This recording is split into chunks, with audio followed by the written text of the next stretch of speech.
શું બનાવ્યું મમ્મી? ભીંડાની કઢી બનાવીએ બેટા. ભીંડાની કઢી બનાવી અને ભાખરી. ઓહો, શું તો બનાવી? હેડ શીખવાડ્યું તને એનું. જો ભીંડા લઈ લીધા હું 200 ગ્રામ જેવા સમારીને તૈયાર કર્યા. અને આદુ, આ મરચાં અને લસણ ફોડી દેવાનું પારા કરીને. આ લીમડો, આ બધું લઈ લીધું. જો ચણાનો લોટ અને મસ્ત ઘરનું દહીં. હું બનાવું બોલ હેડ. કઢી. તેલ ગરમ કરવા મૂકી દીધું હો. અને આ મેથી નાખી પહેલી. મેથી સેજ કલર બદલાય ને, મેથી વઘારેલી કઢી હોય ને એનું એટલે સ્વાદ અલગ આવે. બરાબર. હા, જો થઈ જાય ને. હવે સીધું રહી જીરું અને આ તજ 2-3 લવિંગ, મરી અને એક લાલ મરચું.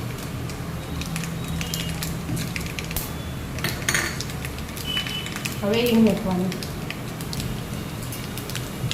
અને મીઠું લીમડાનો વઘાર કરવાનો. સીધા પહેલા ભીંડા નાખી દેવાના તેલમાં.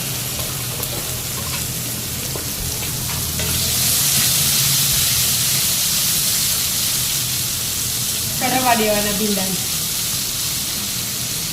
એટલાને આપણે હે ને આ ચણાનો લોટ 4 ચમચી જેવો લેવાનો. જાડી પટલી આપણે જેવી વધારે બહુ જાડી ભાવતી હોય ને એનું તો વધારે લેવાનું 1 ચમચી. અને પતલી ખાવી તો થોડો ઓછો લેવાનો. આપણા ઘરમાં તો પપ્પાને એમને જાડી ગમો એટલે મેં 4 ચમચી લોટ લીધેલો જ છે.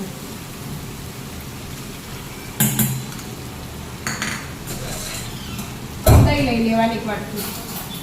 એ જ વાટકી ભરી દેવાની દહીંની.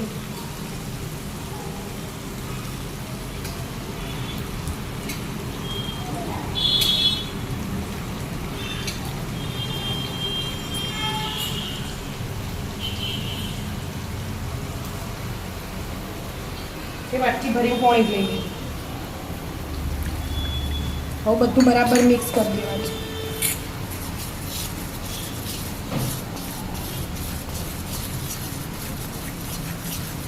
એક કણી રહે ને એવી રીતે એક રસ મસ્ત મિક્સ કરી દો.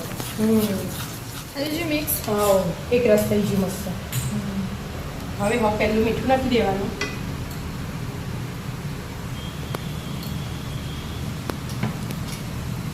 હવે મરચું તીખા નાખ્યા એ પ્રમાણે માપનું નાખવાનું. હળદર ધાણા જીરું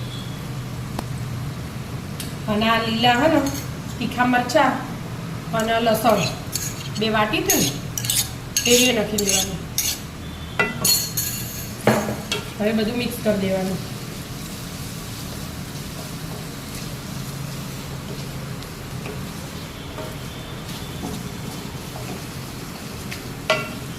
બધું મિક્સ થાય એટલે તેલ પીવા દેવાનું 2 મિનિટ.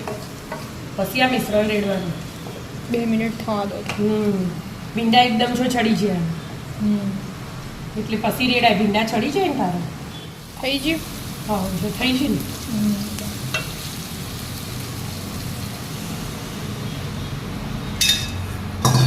એ એડ કર્યું. બીજું 1 ગ્લાસ પાણી એડ કર્યું. 2 ગ્લાસ પાણી. એક જ. એટલે પેલામાં આગળ વેડ્યું હતું ને. એટલે આપણે જાડી પટલી તો એનું જેવી ખાવી હોય ને એવી કરવાની. બરાબર ગ્લાસ છે. હા, હવે ઘડી વાર ઉકળવા દેવાનું. કઢી ઉકળી જાય એટલે તૈયાર. ભાખરી હાથે ખાવાનું આપણે તો મસ્ત. હા, કડક કડક થવા દો. તમે થોડી ઉકળવા દો. હા, બધું ચેન્જ થઈ ગયું હતું. ધીમો ગેસ છે ને તો એવી રીતે ઉકળે ને એના તારા ચડી રહી ગયા હોય. હવે હજી ઘડી વાર ચડવા દેવાનું. આખું બધું ચેન્જ છે. એટલું પટલી હું એ પટલી ગ્રીન મરચું હોય ને એ વધારે નાખ્યું ને એટલે લાલ ઓછું નાખ્યું એટલે પીળી થઈ. અને લાલ કલર જેવી બનાવી હોય ને તો લાલ મરચું વધારે નાખાય. પણ કઢીમાં લીલા મરચાંનો સ્વાદ મસ્ત આવે એટલું. અને પછી આમ 2 નાખીએ ને તો બહુ તીખું થઈ જાય. અને મારા દાદી કહેતા ને કઢી તો 7 ઉભરા આવે ને તારા થઈ જાય એટલે કઢી હજી ઉકાળવી પડે. ધીમો ગેસ હોય ને તો આ જો 2 થી ઉકળે ને ઉકળવા દો. આવી ઉકળવા દેવાનું. પછી ગોળ નાખવું હોય ને તો નાખવાનું, અને ના નાખવું હોય ને કોઈને ગોળ વગરની ભાવતી હોય તો ગોળ નાખ્યા વગર ખાવાનું. આપણા ઘરમાં હું થોડોક નાખું, 1 ચમચી જેવો ગોળ નાખી દઉં. બરાબર. કોઈ નહીં, હવે થોડી વાર ઉકળવા દો. હા, થોડી વાર ઉકળવાની થઈ જાય. જો જાડી પતલી તો હોવાના હિસાબથી જેવી રાખવી એવી રખાય. ઉકળી જાય. હા બેટા, જો થઈ જાય ને તૈયાર કરી. મસ્ત તૈયાર. હા, હલાવ. ઉપરથી ધાણા નાખી દીધા. કઢી ઇઝ રેડી. હા, કઢી તૈયાર. હવે આવી જાઓ જાઓ મિત્રો, ભીંડાની કઢી ખાવા. રાધે રાધે.